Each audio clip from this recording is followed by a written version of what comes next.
Hello everyone, welcome to Ecstatic Academy. I'm Toby, I'm your host. This is Gina, again. Jack. Here. Jack, raise your hand. Here, present. We made it through the big holiday weekend. Right on. Independence Day. Yeah, did you do anything independent? No, not independently. I had a codependent. Oh, that sounds Ooh, bad. ouch, yeah, you don't want to say that. Not a codependent, but I have, I'm just using the independence theme right here. But Okay. I had a great weekend. How about you? It was different. Let's put it that way. I heard about it. I heard a little bit about it. A little birdie told me about it. Yeah. I didn't get to see fireworks though, which made me sad. Because I do like fireworks, although I'm not as into them as I was when I was a kid. But I love them, and I had them all 4 days. wow. Woo! Both emotionally and physically Yes. out in the world. That's right. Right. So what do you want to talk about today, Gina? Well, we're going to continue our conversation around tantric energy, right? I think that's good. Yeah. The solar and the lunar, Yeah. I think masculine, feminine, yeah. yin, yang. What else would you? What are the Solar, all the other- lunar. Solar, lunar. Yeah, I know. So Solar, we've got lunar, dog, yin, cat, yang. Dog, cat. That's a funny one. rooster, cat. Ooh, did I say that out loud? I said it out loud. You did. Okay, the other word for rooster just came to me. Okay, So I get it. This is an interesting, this is actually a good segue, right, from our last conversation, which was just about the solar and lunar energy. And gender specifically. Right, and- it was right, around and that. androgyny. And androgyny. So hopefully everybody understands now that when we're talking about energy, and one of the reasons I like to use the solar or lunar is because it has nothing to do with the cultural associations of masculine and feminine. We're all both of those. So if we didn't say it enough, we're saying it again. Go back and Saying watch. it again. But I think you Epi number specifically, and we talked about this in the last video, you wanted to talk a little bit more about cultivating more of the solar energy as in context of sex and relationship. That's right. Yeah. Yeah. And this is where it really gets fun, because outside of sex and relationship, you can be you're both of those energies all the time, right? Sure, yes. But we talked a little bit about polarity before, so specifically I think to create sexual tension, and have better sex, and who doesn't want that? That increasing that polarity is really great.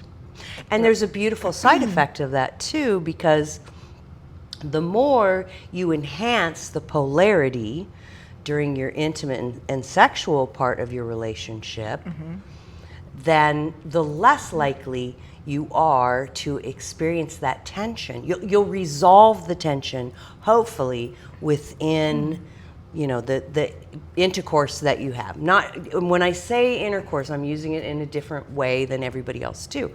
The intercourse part of relationship doesn't have as much to do with penetration as it has to do with how those energies play with each other. The solar and the lunar, the masculine, the feminine, the yin and the yang, right? Right. So by keeping that dynamic of exciting energy going there, right, then hopefully that can help you resolve tensions outside of there, right? Right. Well, to be clear, when I mentioned tension before, I meant sexual tension, which can be, I suppose, can be either positively charged or negatively charged. I guess that would be negative. Would maybe speak more to one partner being frustrated, and maybe I don't know. Maybe that's another episode entirely. But well, you're Latin, right? So there is that old trope, right, about the sexy, Latin, passionate lovers that fight and then work Yeah, it all oh, out yeah, sexually, yeah, for right? sure, And I yes. think there's some truth to that, you know? Right. Yeah. I I mean, agree. I don't know personally, I can but that fieriness, testify to that. yeah, and that fieriness is great because if you can work it out there in the bedroom, right? Yes. That's where you want it.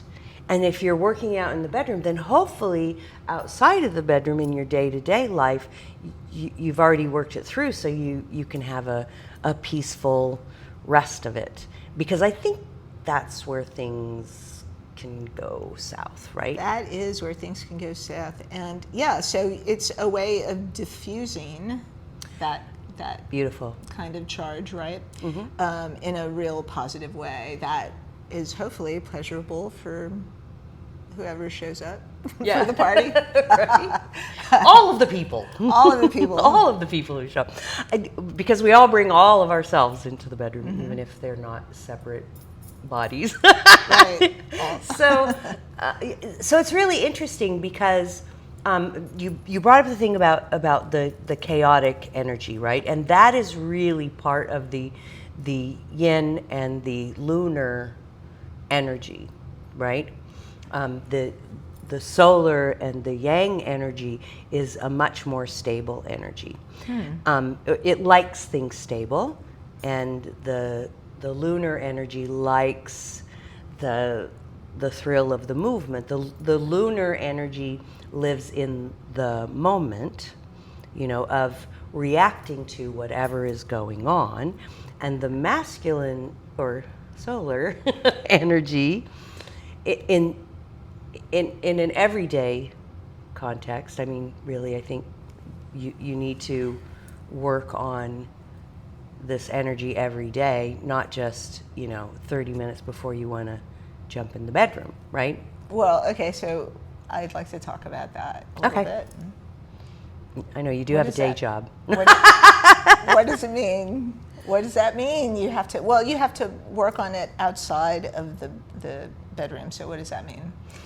Where? Because I have to show, I do work for the man for 8+ hours a day, so.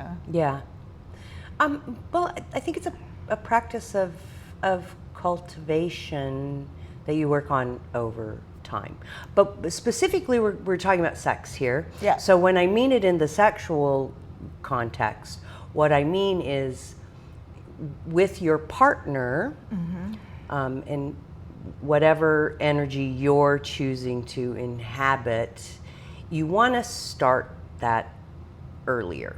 There's a tendency among the solar energy to go, I'm off, I'm away, I'm working, I'm not part of you. And now all of a sudden, when you want to get laid, then you bring all of your attention, right? And because the lunar energy is, that seems very abrupt. They're like, wait, I was just cooking dinner. What?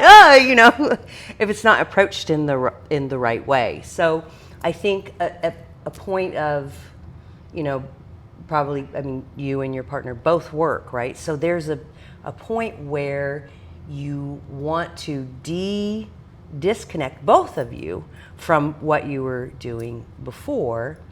And since most jobs require a lot of the masculine or solar energy, right? So you're going to have to kind of switch gears, right? And so if playing that night, let's just say you're going to take on the solar role, Okay. right? It's really critical for the solar partner to lead, right?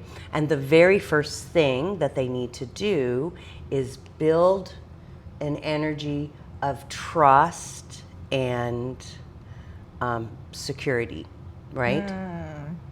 And we might, if we have time, we might be able to do this today. But there is a particular practice that you can use before going into sex, a grounding practice that you can use to bring your partner in, right? Okay.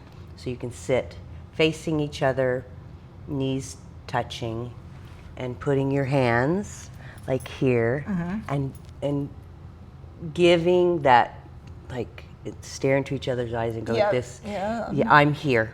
I'm Right. 100% here. Connect. Yeah. Yeah, and connect and synchronize your breathing. Those are some little things that we can do. Maybe in a video we can show some of the practices. Okay. But that would be how you would start, like to set the grounds for it. Right. Make sure both of you have to make a conscious decision to disconnect from whatever energy you've been working in all day. Yeah. And then sit and connect with just each other.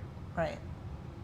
That is such a simple, easy, beautiful thing to do. I think that it's connecting. Eyes are the mirrors of the soul, right? Yes, I like that, and yeah. And so Good for reminder. that's a specific thing to do, to disconnect and to reconnect with your partner. A lot of, I think of Tantra as mostly like just energy work too. And what you do outside of the bedroom, the reason I was saying like a 24-hour thing is because you want to set yourself up for that, like kind of all day, right? This, in a way, for the solar, the yang part of it, this can be a little bit easier, and especially for you, because you have a Buddhist practice, right? And so you understand the concept of disconnecting your energy from whatever's gone on before, right? And putting yourself into a meditative state. But in Buddhism, you're just doing it all by yourself. In Tantra, you're doing it with a partner, right? Yeah, that's a really great way to put it. Not, quite the same as, a meditation, but a lot of the things that we follow, and part of our instruction is, ultimately it's all about letting go. Yeah. And Especially important in the bedroom. right. Yep. Yes, absolutely. So there's a similarity there, right? And also, the first in my tradition, the Theravada tradition, it is it's actually in all Buddhist traditions, right? Which is the foundations of mindfulness. And the 4 foundations of mindfulness. The first one is mindfulness of the body. So, I think that's a great reminder, and it's also something maybe that was easier to do pre-COVID, or for people that didn't have such a hybrid schedule now. I work 100% remote, and I do go into the office occasionally, but it's very rare.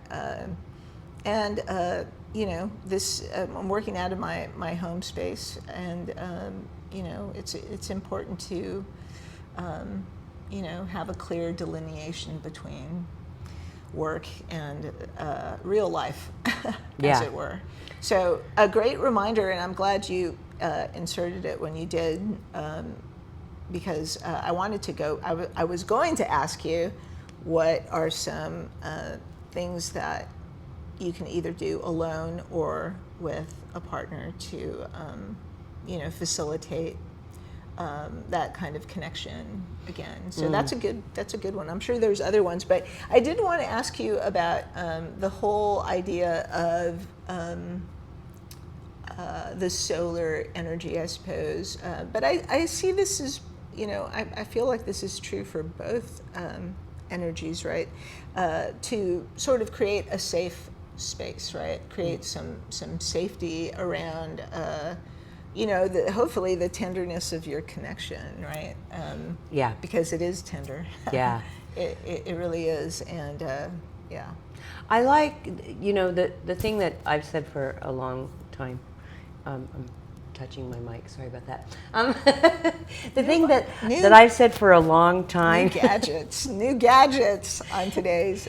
The thing that I've said for a long time, the visualization for me of these two energies, right, is that because the lunar energy, the yin energy, is chaotic, it's in the moment, it's responding to everything all at once, right?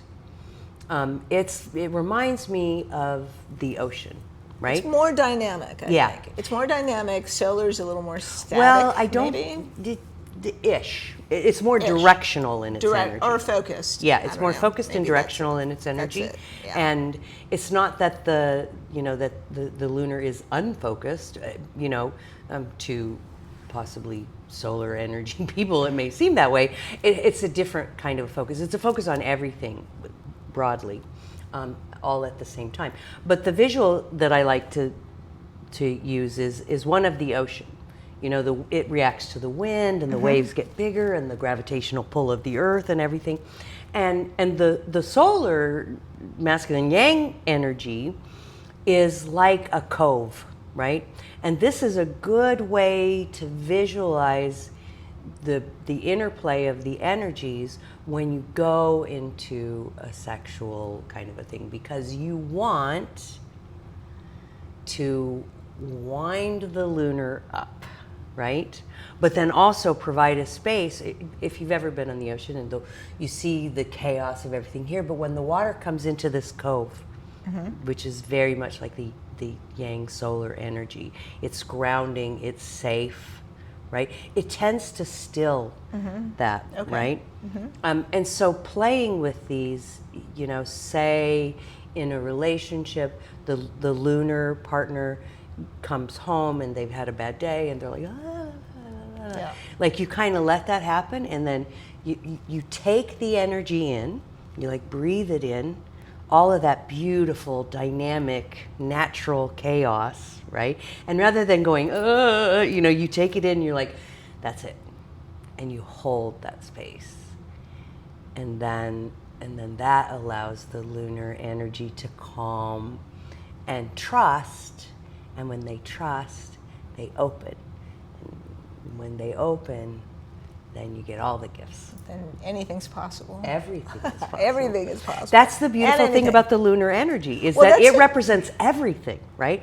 All of creation is the manifest, which is the lunar, and the solar is the directional and the one who sees, right? So the lunar wants to be seen in all of its phases. It doesn't want to be rejected, and the solar is there to see. I see you, I feel you, I'm directing you, I'm holding you, you're safe. Right. Right.